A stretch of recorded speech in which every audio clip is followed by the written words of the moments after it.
Good morning, students. Welcome to your computer class. Students, today we are going to discuss about the benefits and limitations of flowchart. Before we do that, let's do a quick recap of what we have learned till now. So, students, we have learned about the flowchart, we learned about the history of flowchart, and we learned about the different flowchart symbols. Now, in flowchart symbols, we learned about how we use different symbols to work on the flowchart.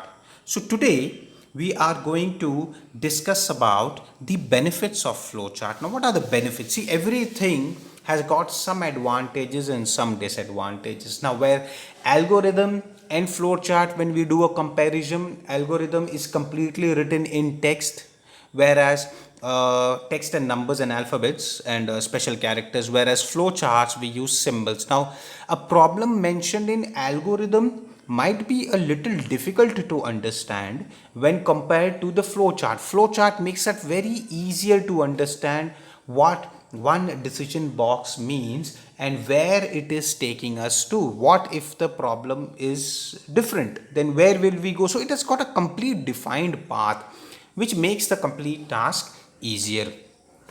Now let's try to understand the benefits of flowcharts. The first is effective analysis. Now, efficient analysis to the problems. Now here what happens is, with the help of flowchart we can analyze the problem in more efficient way. So when we are solving it, when we come bottom, so remember the example of raining.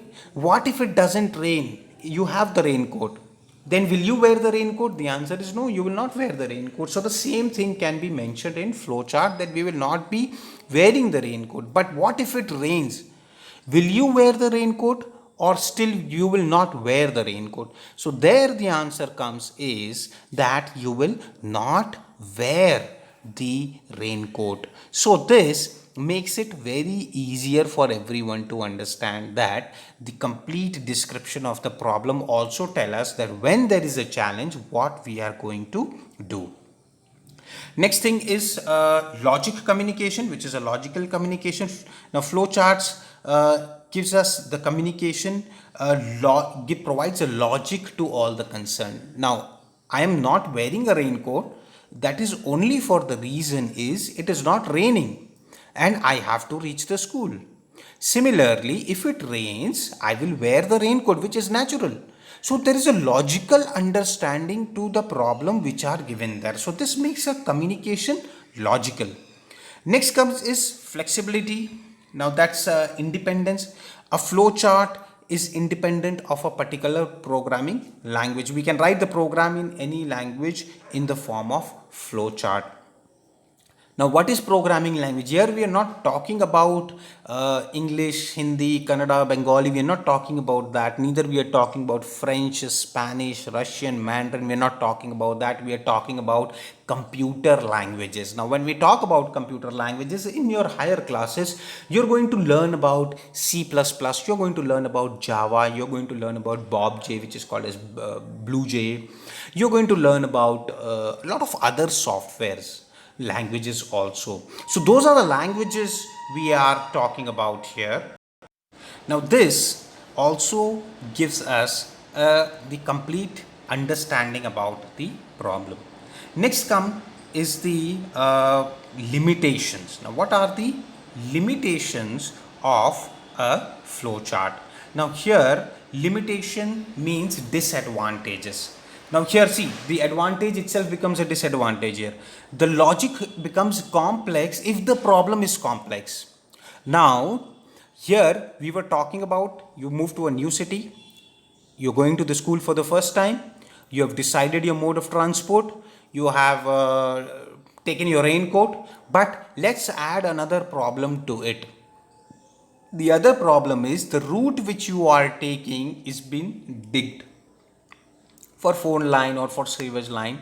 So what happens? Then your plan will also change. Now when you were leaving home, when you left home and you started walking towards your school, you didn't realize that the road would be blocked because of drain water, or the road would be dug for some kind of maintenance work. Now if this thing happens, then again your program changes, your plan changes. Now what you will do, you will have to take a lengthy way, or you will have to take help from someone to reach school, or you will try to arrange a mode of transport so that you can reach the school on time. So what happens when the logic problem becomes complex? The program, the flowchart also becomes complex. Complex means little confusing or little tough.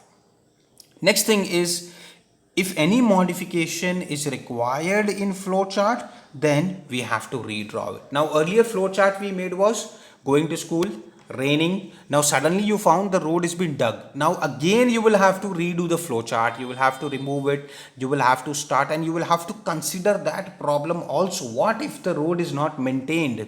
What the next day when you're going, the second day when you're going to the school, if the road is in same condition, what will you do? That's not the length. So either you will have to get up early and take a longer way, or arrange for a mode of transport. If the road is maintained, you will just walk ahead to the school. So this will make your programming little easier, but the modification you will have to redo it. So modification is little difficult in flowcharts. So students, will watch a video here which will give us an idea of how we will create a flowchart in MS Word. So let's watch this video. Hello friends, here is how you can create a flowchart in Microsoft Word 2007. Open Word 2007. Click on the Insert tab, go to the Illustrations group and click Shapes. Select any shape in the flowchart section. Create the shape in the document by clicking and dragging the mouse. Insert more shapes from the Insert Shapes group to complete the flowchart layout. Select the desired shapes and align them by pressing the Control key on your keyboard. Now go to the Arrange group, click Align, and choose the alignment option of your choice. To add lines and arrows in the flowchart, in the Insert Shapes group, select the line or arrow shape. You can create the shape by clicking and dragging the mouse. Repeat the same process to create more lines or arrow shapes in the flowchart.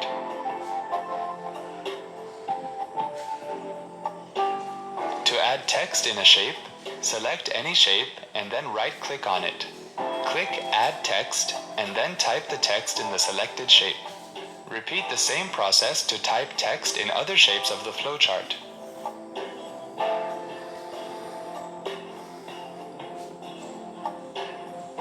Select the text box and then go to Home tab and choose the font and paragraph options. Follow the same procedure to change the font and paragraph options in other text boxes of the flowchart. To change the style of text box in the flowchart, select the text box and then click on the Format tab. Open the Text Box Styles menu and choose the desired option. Repeat the same process to change the style of other text boxes in the flowchart. Hope this was easy. Thanks for watching.